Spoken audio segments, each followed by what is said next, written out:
John always believed love was about forgiveness. He and his wife Sarah had built a life together over 15 years. They had 2 beautiful children, a cozy home, and what he thought was a strong, unbreakable bond. That was until he discovered her affair. The world he knew shattered into a million pieces. The late-night texts he'd dismissed as work, the sudden need for girls' nights, it all clicked into place with a sickening thud. The confrontation was a storm of tears and broken promises. Sarah swore it was a mistake, a moment of weakness with a coworker, and that it was over. She begged for a second chance, for their family, for the love they once shared. John, looking at his children's innocent faces, decided to try. He chose forgiveness over bitterness. He chose to believe her.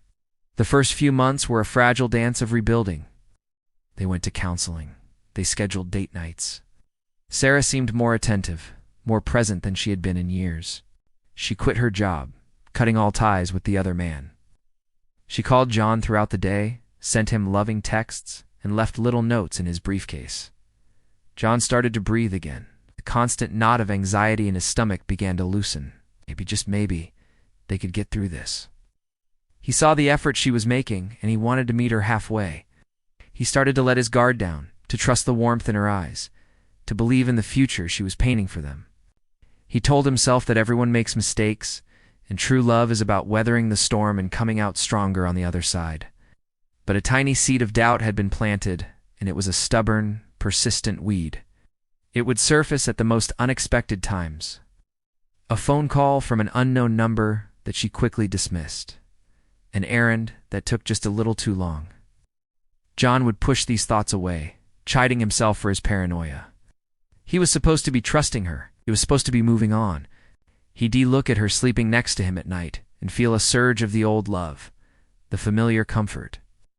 He'd tell himself he was just being insecure, that the trauma of the betrayal was still raw, desperately wanted their old life back, the one where he didn't question her every move. The one where "I love you" didn't come with a silent, unspoken question mark at the end.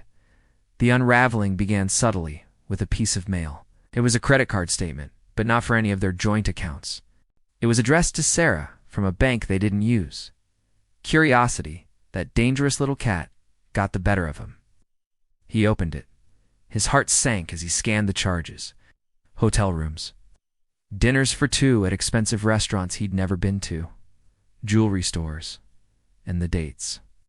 They weren't from before he found out. They were recent, from the past 2 months. The months she was supposedly rebuilding their life, showing him how sorry she was.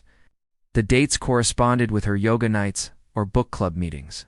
A cold dread washed over him, so intense it made him feel dizzy. This wasn't a mistake. This wasn't a one-time slip-up.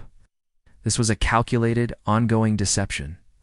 John didn't confront her right away. He needed more. He needed undeniable proof, something she couldn't lie her way out of. He felt a grim determination replace his shock. He installed a GPS tracker on her car and a simple voice-activated recorder under the passenger seat. It felt like a violation, a betrayal in itself, but he knew he was far past the point of playing fair. He had to know the full extent of the lie he was living. For the next week, he lived a double life. He played the part of the forgiving husband, smiling, making plans, while secretly tracking her every move and listening back to the recordings each night after she fell asleep. The recordings were gut-wrenching. He heard her laughter, a light and carefree sound he hadn't heard directed at him in years. He heard her planning trips with the other man. He heard her complaining about John, about how he was so needy and suspicious since her little mistake. The final blow came on a Friday. Sarah told him she was going on a weekend wellness retreat with some friends too. Clear her head and focus on her healing.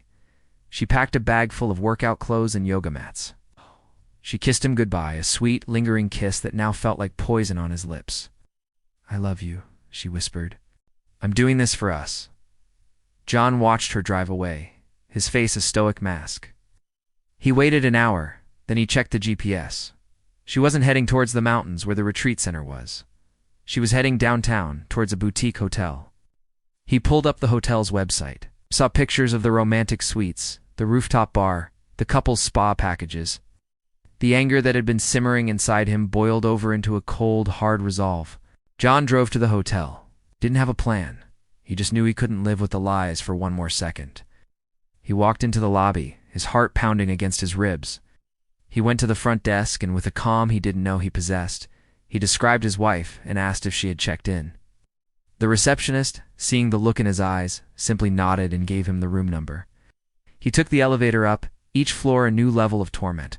He stood outside the door, room 412, and he could hear faint music and her laughter from within.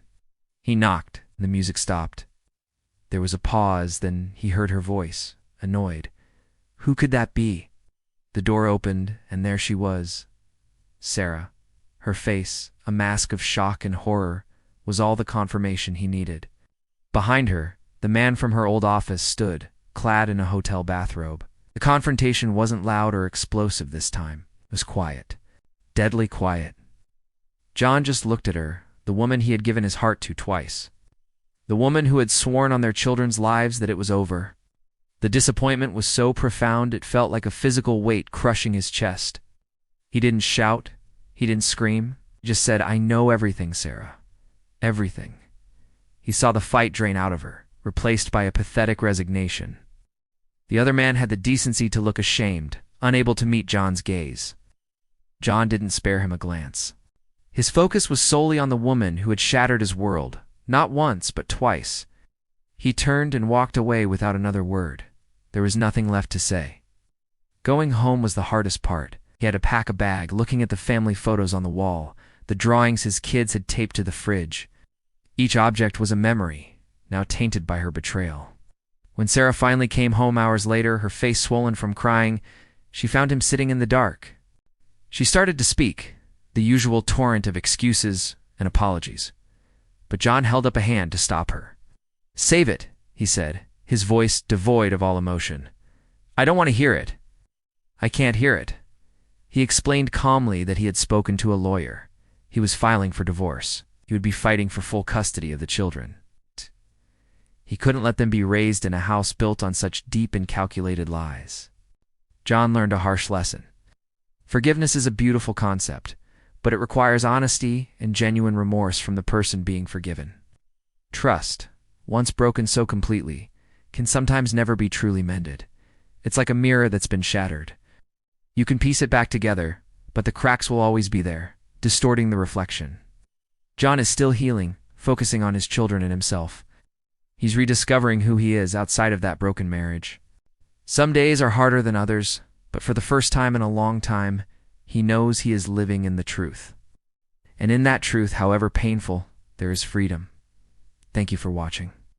If you've been through something similar, remember you are not alone. Please consider liking and subscribing for more stories.